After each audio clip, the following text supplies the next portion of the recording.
Hi, my name is Dakota. I am a retired registered nurse and the chair of the North Dakota Suicide Prevention Coalition. I like to say I got here through an unfortunate opportunity. Unfortunately, it has become a passion of mine. 4 years ago, we lost our son to suicide. He had struggled for quite a while, and basically the last 6 months I watched his physical and his mental health deteriorate. I actually watched him die. So if anybody is in the mindset that they think this isn't a physical illness as well as a mental illness, it truly is. He was losing weight. He could not sleep. We all know what happens to the body. The body breaks down when you can't refresh. So something to keep in mind when you're working with, if you are that person, if you know that person, just realize the process the body goes through when things aren't working right. I want to, first of all, thank Dr. Warren for being here.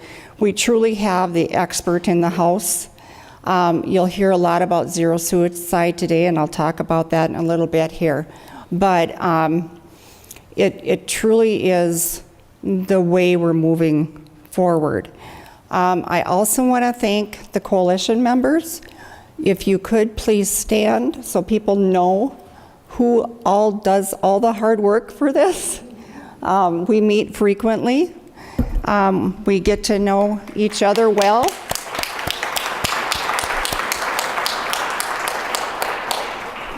And Allison, please stand. I don't know if you need to, but she is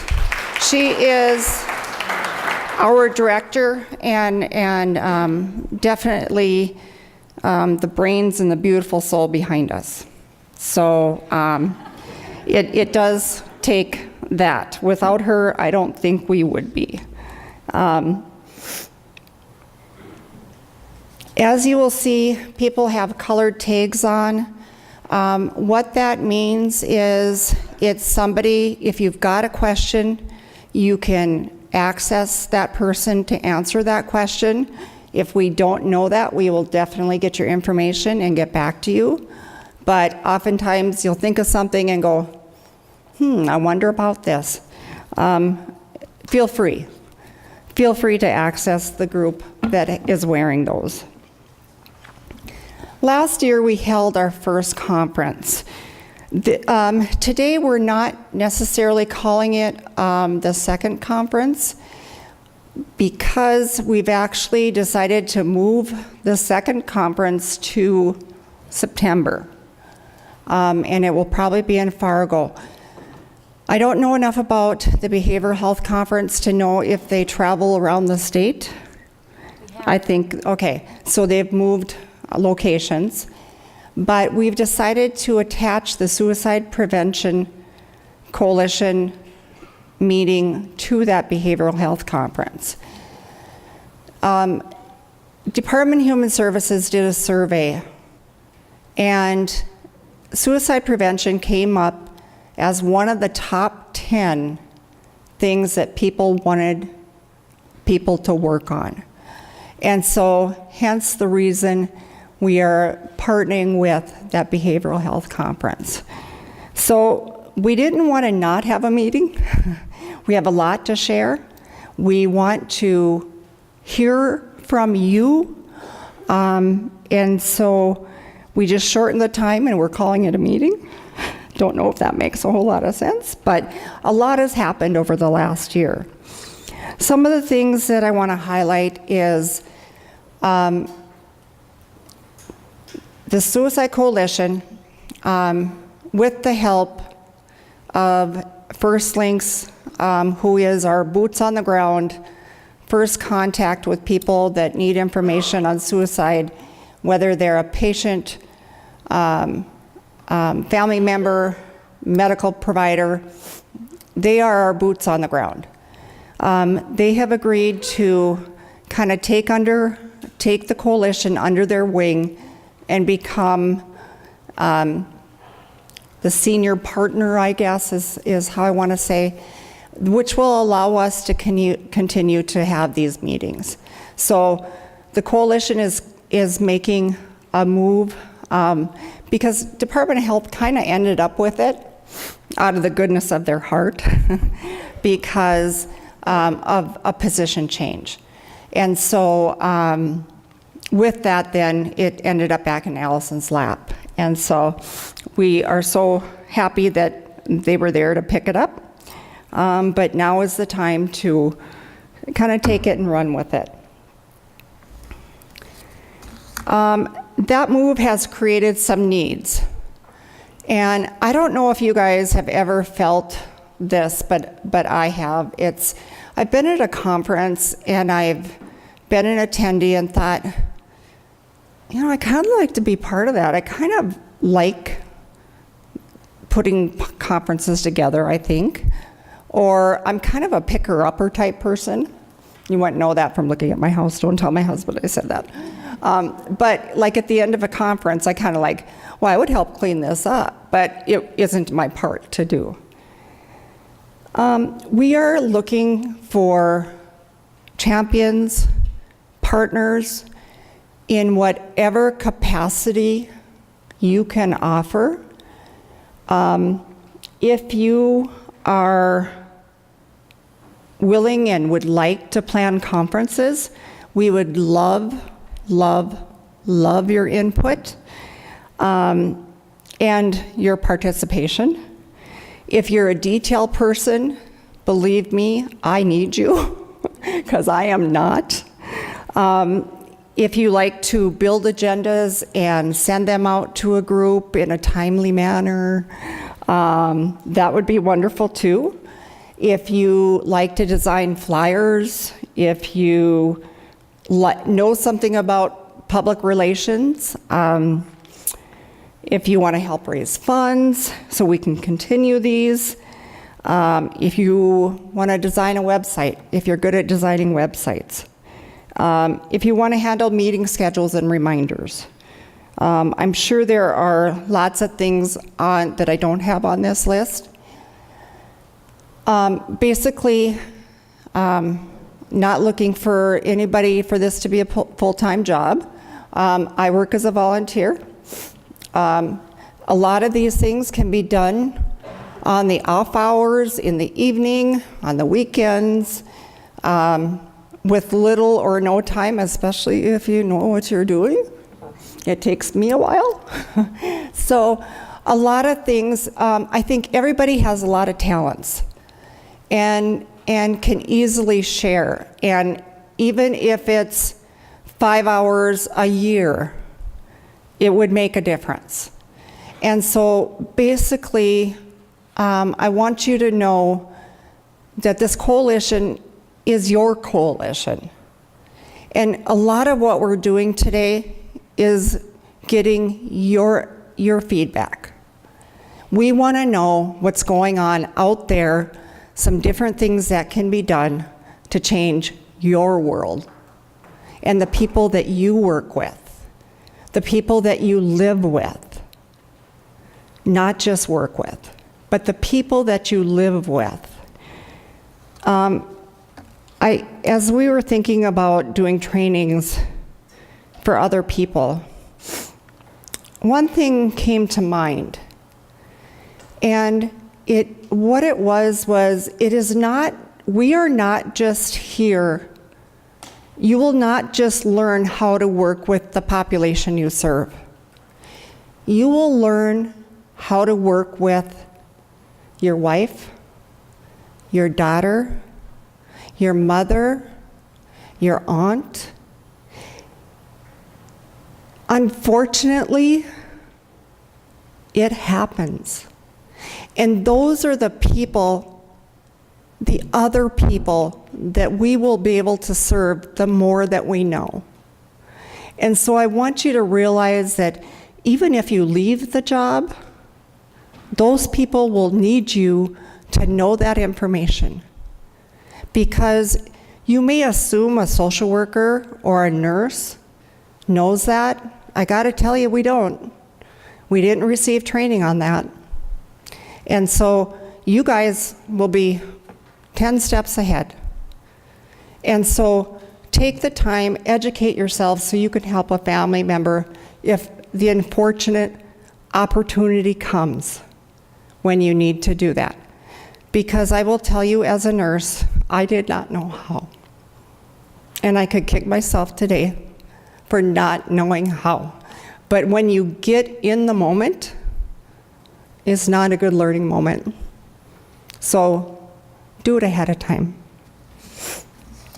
I will tell you, like Mylene said, the coalition, through its partners, we have saved lives.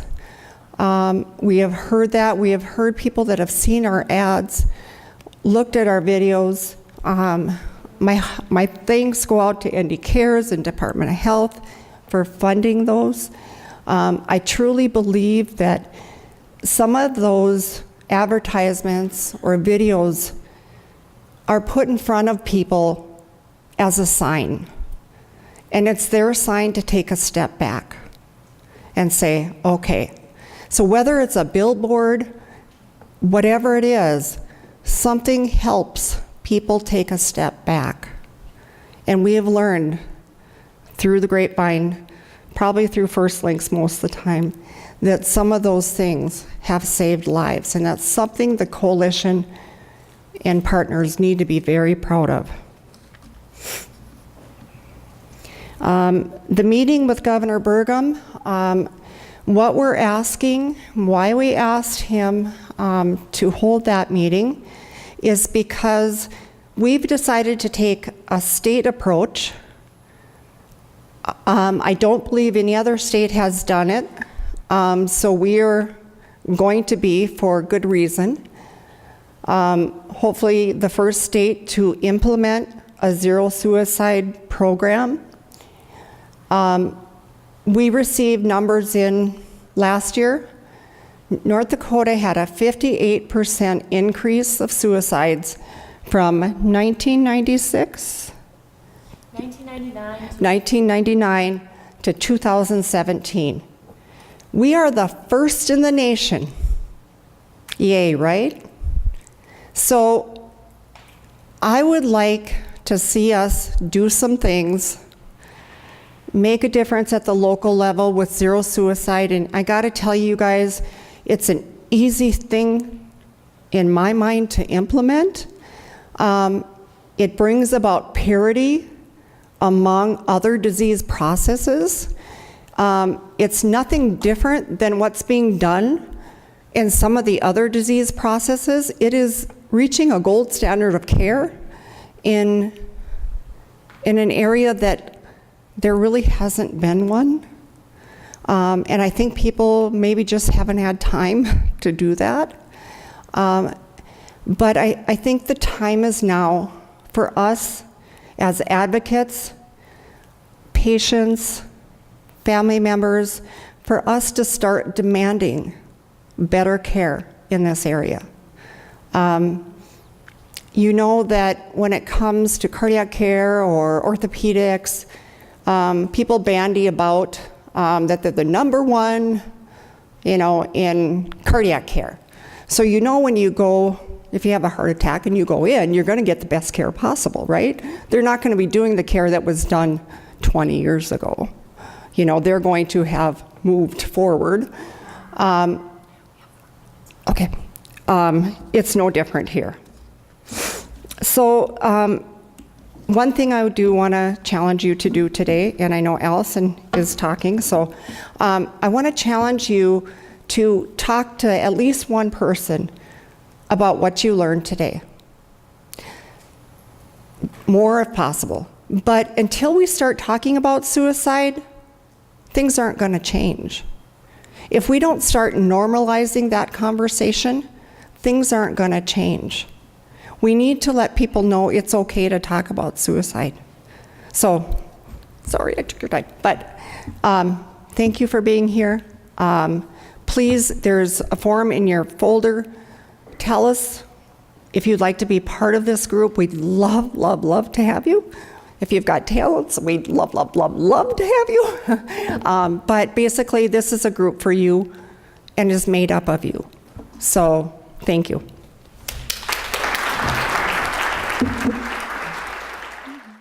So we have had some successes. We've seen a lot more interest. One of the sad realities of having a data so devastating as a 58% increase is that the news media is interested in talking about suicide, and so we've had a lot of opportunities to talk about suicide, and this is us on North Dakota Today.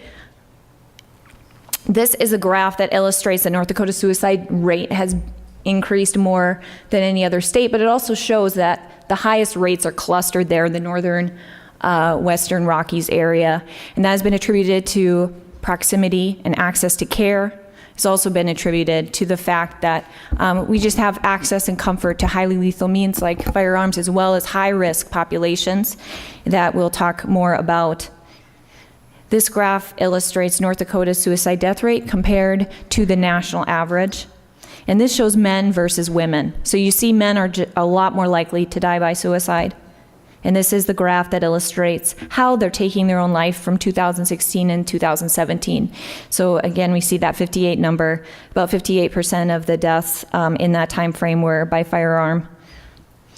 And before I kick off and we hear from Prairie St. John's about what they're doing to impact the suicide rate, I just want to just put this in everyone's minds that according to the prevailing researcher in suicide, Thomas Joyner, 3 things are in play when someone takes their own life, and those things are perceived burdensomeness, or the belief that someone's family and loved ones would be better off without them; thwarted belongingness, which is isolation, basically, and then acquired capacity for suicide, which is the desensitization towards the act of suicide through active duty, trauma, pain, suffering, and that access to highly lethal means and knowing how to act. The last piece of data I'm going to leave with here is this is the CDC's reports breakout for what happens before someone takes their own life. We see that 42% of individuals who have died by suicide report a serious, like, divorce, relationship problem, breakup. And these are conservative numbers based on the way they collect data. So that relationship problem, breakup, divorce, serious relationship problem is the leading event that occurs prior to suicide. So what we're looking at is really, really assisting people through crisis situations in some cases, and making sure they don't have access to lethal means during those times as we try to connect them to help.